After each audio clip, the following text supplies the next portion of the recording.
kataman loro asmara doku sumoho kang dadi telenging ati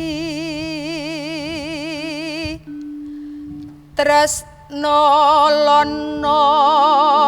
salah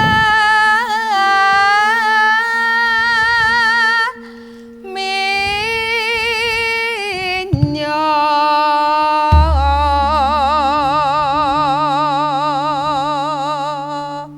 Kanjeng Ratu Kidul Kang Mas Sutawijaya nembe sak petawis nggen kula nyaket mintos ing Gusti Murbengrat Gusti Mahagung lumantar nandhawem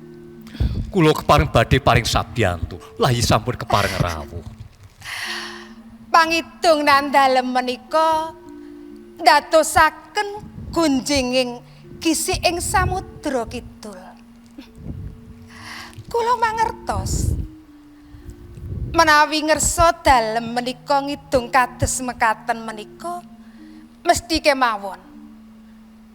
wonten perkawis wonten bab repot ingkang panjenengan penggalih Kanjeng Ratu nggih saestu